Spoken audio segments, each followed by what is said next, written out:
She had stopped decorating the house years ago, not because she hated Christmas, but because Christmas had learned how to hurt her in very specific ways. Precise ways that came wrapped in silence, in empty chairs, in stockings that never swelled with gifts, and in a fire that crackled too loudly, in a home that echoed with memories, rather than voices.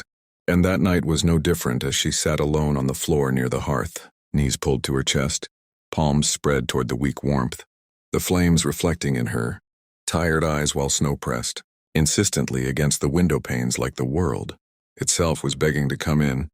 And she wondered, no, she remembered how many Christmases it had been since anyone had spoken her name with love out loud, not hurried, not polite, but meant, and she let out a breath that trembled because loneliness has weight. It sinks into the bones, especially on nights when the calendar says you should be surrounded by joy, and the clock ticked slowly above the mantel where a faded photograph still stood, turned slightly downward as if even it couldn't bear to keep watching her wait, and she rose eventually to stir the thin soup simmering on the stove.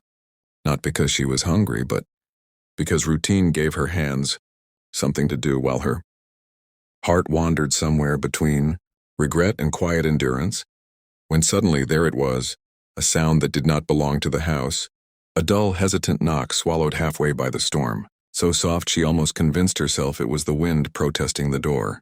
But then it came again, clearer, closer, unmistakably human, and her breath caught because no one ever knocked anymore. Not since neighbors learned. She rarely answered, and friends faded the way friends sometimes do when grief lingers too long, and she stood frozen in the small kitchen listening, heart pounding not with fear but with astonishment, the knock coming once more, firmer now, strained, as if whoever stood outside had very little strength left to spend. And she walked slowly to the door, fingers brushing the latch, every instinct warning her of the risks, while another, older instinct, the one that still believed people mattered, urged her forward. And when she cracked it open, the wind rushed in like an animal, carrying the sharp bite of snow and something else, the smell of wet wool and exhaustion. And there in the faint glow from the firelight stood a man barely upright, shoulders hunched, hair and lashes dusted white, eyes dark and unfocused, his coat thin, hands trembling as he tried to pull them together for warmth. And when he spoke, his voice was raw, each word scraped from a throat that had been fighting the cold too long. As he said, he wasn't asking for charity, just a corner, just a few hours by the fire until the storm passed. And for a long moment, she said nothing, because life has a cruel way of presenting you with its biggest tests when you feel least capable of meeting them. And she studied him, the way he avoided her eyes, the way his pride fought his desperation, the way his boots left melting tracks on her doorstep that would refreeze into proof she hadn't imagined this moment.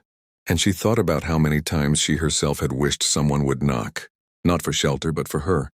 And she stepped aside wordlessly, opening the door wider, and the relief that crossed his face was almost painful to witness, because it reminded her how invisible suffering could be, until it stood shaking right in front of you.